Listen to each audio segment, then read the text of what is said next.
There is a small bronze object sitting behind glass in a museum somewhere in Europe right now, and if you read the placard next to it carefully, you will notice something unusual. It does not tell you what the object is. It cannot. Because after 200 years of study, after more than 100 of these things have been pulled from the soil of an entire continent, nobody has ever been able to say with confidence what they were built to do. The card simply says something like, "Function unknown."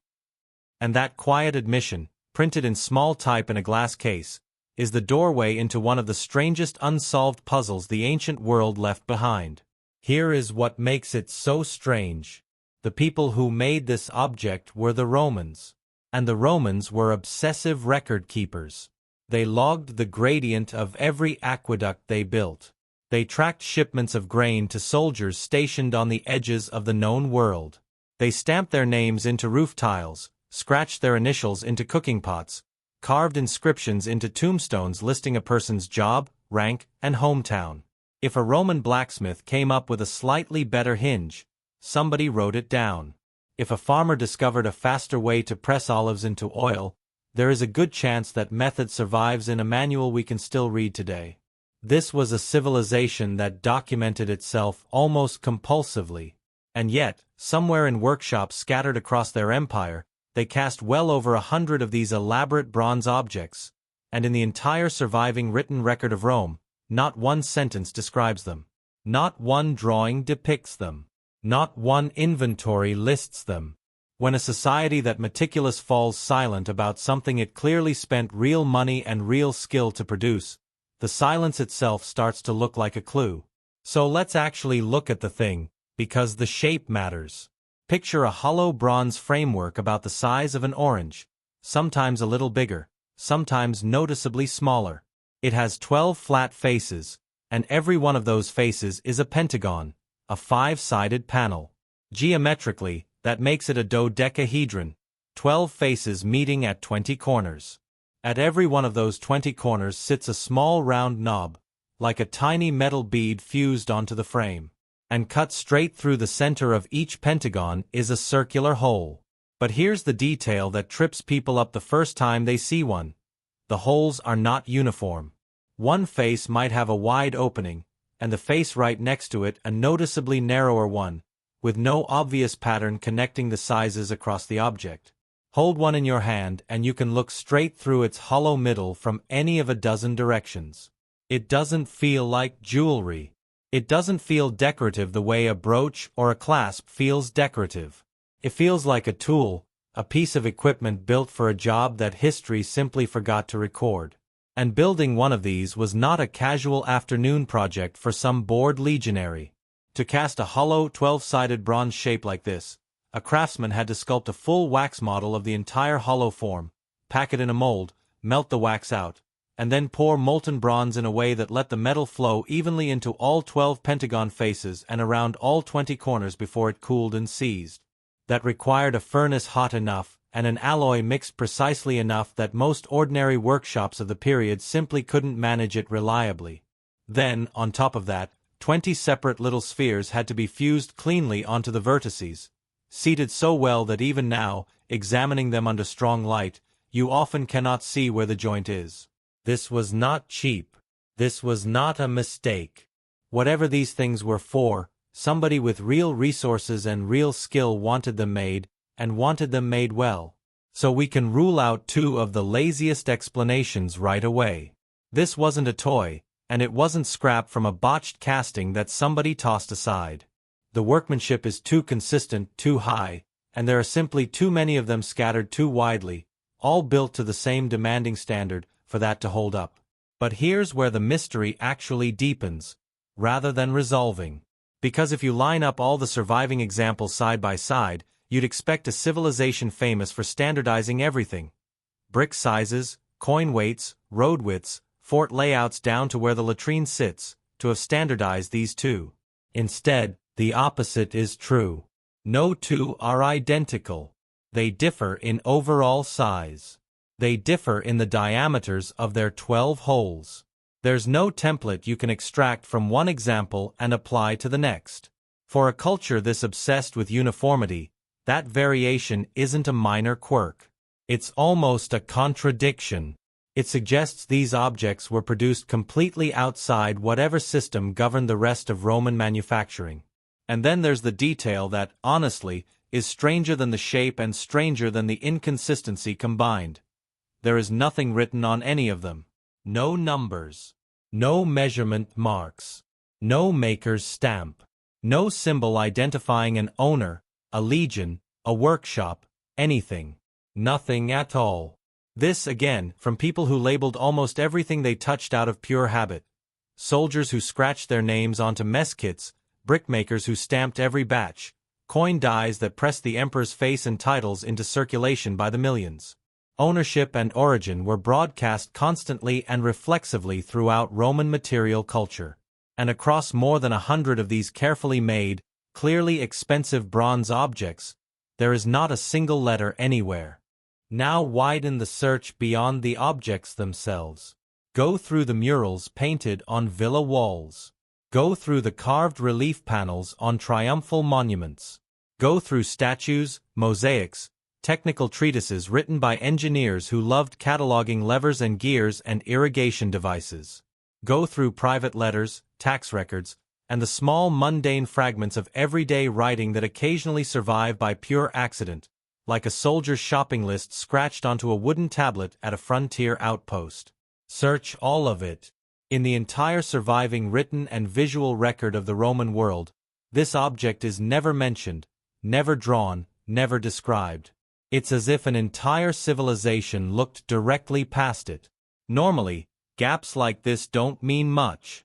Records get lost constantly. Papyrus disintegrates.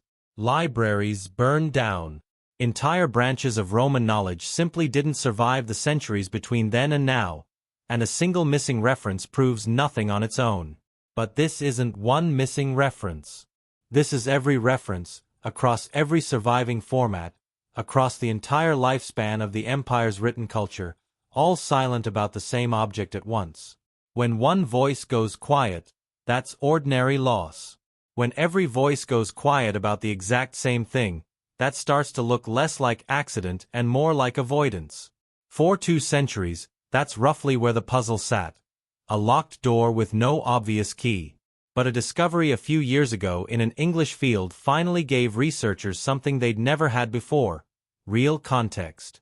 Most of these objects, historically, have surfaced the same way most Roman metal artifacts do, by accident. A hobbyist with a metal detector gets a signal in a plowed field, digs it up, and pulls an object out of soil that's been churned and dragged around by decades or centuries of farming. You get the object, but you lose everything around it. There's no way to know what it was buried with, how deep, in what position, or what that tells you about why it ended up there. For a mystery where the real question isn't just what the object is but why it was placed where it was, that kind of blind recovery is nearly useless. The dig at Norton Disney, in Lincolnshire, was different. It wasn't a stray metal detector find. It was excavated deliberately and carefully by a local archaeological group working under proper supervision, following the same painstaking protocols that separate a real excavation from a treasure hunt. They documented every layer before disturbing it, measured depth, mapped position, recorded soil color and texture at each stage. And critically, what they were digging into was what archaeologists call a sealed context. Ground that had never been disturbed between the moment of burial and the moment of excavation. No later construction had cut through it. No plow had ever reached that deep. No burrowing animal had mixed the layers. Whatever had happened in that soil roughly 2,000 years ago was still exactly as it had been left, right up until the moment volunteers with trowels and notebooks opened it up. That single fact quietly demolishes the laziest, most repeated explanation for these objects, which for 2 centuries had simply been, they were lost. A soldier's odd trinket falling out of a saddlebag on the march. A craftsman's failed experiment left behind and forgotten. Something that slipped out of a pocket into the mud and was never recovered. It's the easiest story to tell because it requires no meaning, no intention, no deliberate act. You just file it under accident and move on. But you don't accidentally lose something into completely undisturbed, sealed ground. You don't drop a solid piece of bronze and have soil settle neatly and evenly over it, layer by layer, and then have that seal remain unbroken for 20 centuries. That isn't how losing something works. That's how burying something works. And it gets more specific than that. The Dodecahedron at Norton Disney wasn't sitting alone in that sealed layer. Nearby, in the same undisturbed context, excavators found pottery fragments and a small group of coins. Not scattered randomly the way debris tends to be, but present together in a way that reads as deliberate. The way objects look when someone has arranged them rather than dropped them. This wasn't something that fell. This was something that was placed, set down carefully into a prepared spot, surrounded by other objects, and then covered over on purpose. The physical condition of the object makes this even harder to explain away. When it finally came out of the ground, the excavation team described it as looking almost freshly made. The patina was smooth, largely unblemished. There were no cracks. There was no sign anyone had ever tried to melt it down for scrap. Every one of the 20 delicate knobs at its corners, the parts most likely to wear down or chip from handling, was intact. After 2,000 years underground, it looked cared for. Put those two facts together and the "it was simply lost" theory falls apart completely. Bronze, in the Roman world, was not something people threw away. It was valuable, and when a bronze object broke or fell out of use, the instinct was almost never to bury it. It was to melt it down and recast it into something new. A tool, a fitting, a blade. Bronze was wealth, and wealth got reused constantly. Even people who did deliberately bury valuables, hiding coins from an approaching raiding party for instance, did so with every intention of coming back for them. They picked a landmark. They remembered the spot. This object never came back up. It sat in the dark, intact and untouched, for 2,000 years, exactly where someone had placed it. Which raises an uncomfortable question. If it wasn't lost, and it wasn't a hoard meant to be recovered later, and it wasn't scrap headed for the furnace, what would make someone take an expensive, carefully made piece of bronze and deliberately put it in the ground forever? To get anywhere near an answer, you have to stop asking what the object physically is and start asking what the people who buried it might have believed it did. And that means walking through the explanations that have been proposed over the last 200 years and seeing why, one after another, they don't hold up. The oldest theory is that it was a candlestick. This idea took hold because a few examples, when examined, showed faint traces of wax inside them. Wax suggests candles, candles suggest light, and suddenly there's a comfortable, mundane household explanation. Set a small candle inside the hollow center and let the light spill out through the 12 openings. It sounds reasonable right up until you try to picture it actually working. A candle holder's entire job is to catch dripping wax. That's the point of it. But this object has an open hole cut into every single face, including whichever face would sit at the bottom. There's no basin, no rim, nothing to catch anything. Melted wax would simply run straight through and pool on whatever surface the object was sitting on. And when researchers looked for the kind of evidence a burning flame leaves behind, soot staining the interior, scorch marks, heat discoloration on the bronze, they found none of it. No burning at all. As for the wax that started the theory in the first place, later analysis suggested it had likely seeped in from the surrounding soil over the centuries rather than coming from any candle. The candlestick theory doesn't just weaken under scrutiny. It collapses. More recently, a newer theory gained traction online. That these were tools for knitting, specifically for making gloves. People built replicas, wrapped yarn around the corner knobs, looped it back and forth across the open faces, and produced small tubular knitted shapes, the beginning of a glove finger. The videos are genuinely convincing to watch, and the theory has an appealing logic.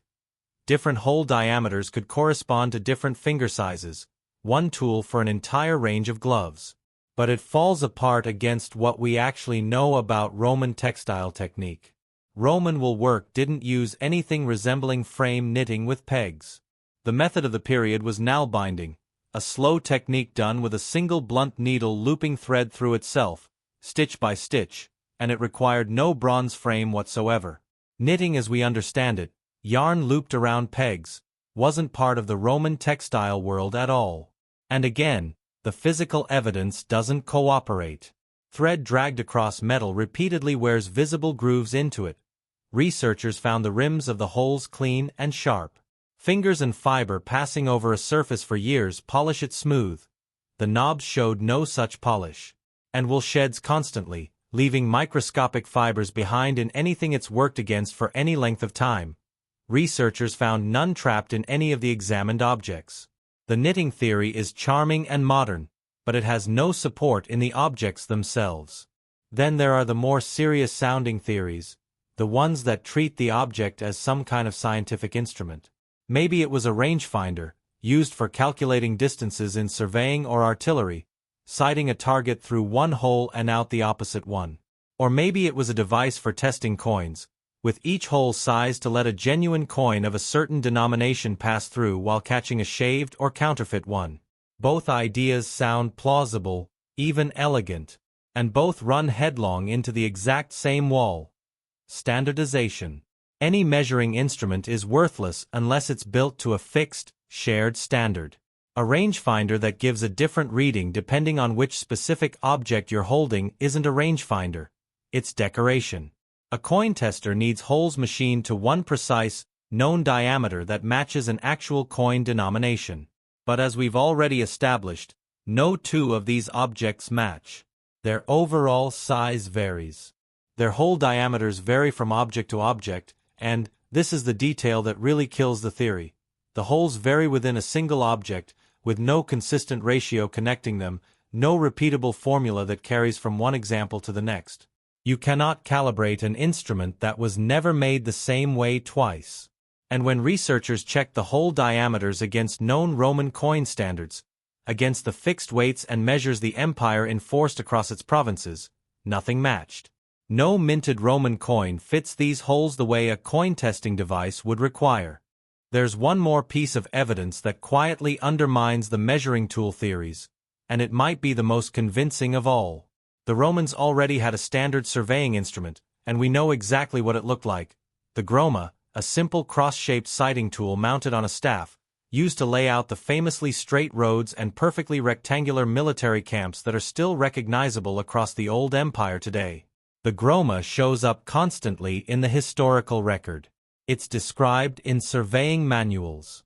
It appears on carved reliefs. It's even carved onto the gravestones of professional surveyors, a proud symbol of their trade carried with them into death. If the Dodecahedron had been a genuine measuring instrument used by professionals, you'd expect it to appear somewhere in that same world of documentation, described, depicted, buried with the people who used it.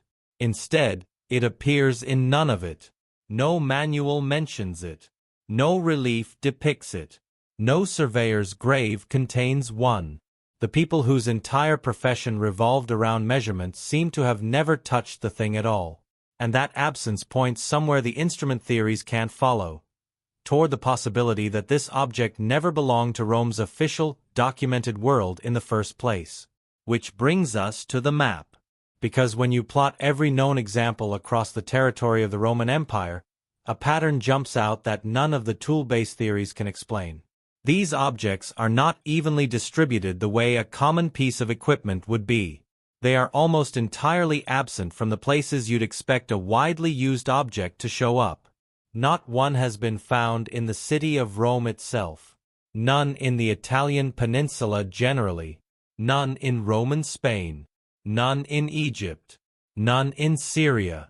None in the great established metalworking centers where the empire's finest bronze was produced. None in the marble civic centers where administrators tracked grain and currency. The heart of the empire, its wealth, its bureaucracy, its craft industry, is completely silent. Instead, every known example clusters along one specific band. The northern and northwestern frontier, modern France, the Rhineland in Germany, and Britain. The edge of Roman territory, where paved roads thinned out and the older forests began. That's not the distribution pattern of a useful tool. Tools spread toward wealth and workshops and trade. This is closer to a map of a boundary. Not just an administrative line between provinces, but a line between two very different ways of understanding the world. On one side sits Rome, written law, surveyed roads, standardized weights, ownership stamped into everything. On the other side sit the peoples Rome had conquered but never fully absorbed, the Celtic and Germanic communities of Gaul and Britain, whose knowledge traditionally lived not in written manuals but in memory, ritual, and oral transmission through a priesthood that deliberately avoided writing things down. And when you look at exactly where within that frontier zone these objects tend to turn up, the picture gets sharper and a little colder. They rarely appear in comfortable domestic contexts, not inside the heated villas of retired officers, not in the market squares of busy garrison towns, not scattered through the ordinary living spaces of a Roman settlement. Instead, they turn up at the edges, near burial grounds, at river crossings, down old wells, at the ragged boundary where cultivated farmland gave way to unbroken forest. To a Roman engineer, these were just features of the landscape. But in the older spatial thinking of the people who'd lived there long before Roman legions arrived, a river crossing wasn't just a convenient ford, and a grave wasn't just a hole in the ground. These were thresholds, places where the boundary between the living world and whatever lay beyond it was thought to be thin. And the Dodecahedron, buried again and again at exactly these kinds of thresholds, starts to look less like a forgotten tool and more like something meant to mark, or maybe open, a passage. Now bring the last piece into the picture, because this is where the puzzle stops being purely archaeological and starts becoming something darker. Rome didn't just fail to record what this object was. Rome had actively criminalized certain categories of knowledge. Divination, ritual communication with the dead, practices the Romans grouped broadly under magic, and enforced those laws across its territory, with penalties that at their most severe included execution. And on precisely the frontier where these objects cluster, Rome went further than passing laws. It moved militarily against the old priesthoods themselves. In Britain, Roman forces targeted the Druidic religious centers directly, most infamously in a campaign against the sacred groves on the island of Anglesey in the 1st century, an event so brutal it reportedly unsettled even Roman soldiers who witnessed it. Rome wasn't simply indifferent to the older spiritual traditions of the people it had conquered. It was actively trying to erase them. Read the object again in that light, and the silence starts making a different kind of sense.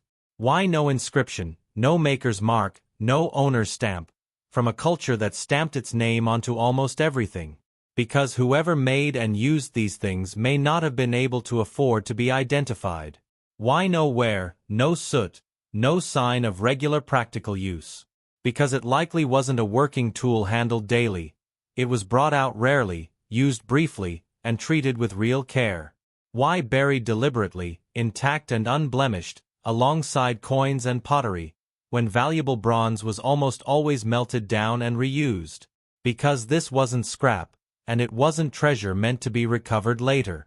It reads more like an offering, something deliberately returned to a threshold and left there. And why does it appear nowhere in the entire Roman written and artistic record, yet consistently along the empire's most contested frontier? Because it may never have belonged to Rome's official world at all. It may have belonged to the people Rome had conquered, quietly continuing practices the empire had made a capital offense, using objects brought out under cover of darkness at a riverbank or a graveside, and pressed back into the earth before daylight returned. Not lost. Hidden on purpose for 2,000 years. That's the version of the story that ties every strange detail into a single coherent thread. The silence in the written record, the total absence of wear, the deliberate and careful burial, the clustering along the frontier, the placement at symbolic thresholds. It's worth being honest, though, that this isn't a proven conclusion. No inscription has ever surfaced confirming a ritual purpose. No priest left behind a written account explaining what these objects meant. Plenty of serious researchers still argue for a mundane explanation. A craft tool, a gauge, something so ordinary to the people who used it that nobody thought it worth writing down. Absence of evidence really can cut in more than one direction. But the pattern here is consistent, and it's stubborn, and however you interpret it, it points somewhere specific. What we can say with real confidence is smaller than a final answer, but stranger in its own way. Somewhere along the edge of the largest empire the ancient world had ever seen, craftsmen spent genuine skill and real money building more than 100 of these intricate bronze objects. Someone used them for a purpose they never once wrote down. And then, again and again, someone carried them to the edges of the land they knew, to river crossings, to graves, to the border between field and forest, and buried them there with obvious care, in ground that stayed sealed and undisturbed for 2,000 years. Then the people who did this went silent, so thoroughly that today we can lift one of these objects out of the earth looking almost freshly cast, and still have no idea what words, if any, were spoken over it. So here's the question worth sitting with. Given everything the evidence actually shows, the silence, the total lack of wear, the deliberate burial at symbolic borders, the total absence from the Roman heartland, does this look more like a sacred object deliberately hidden from an empire that had outlawed the tradition behind it, or an ordinary tool whose everyday purpose simply never survived? And what single piece of evidence tips it for you?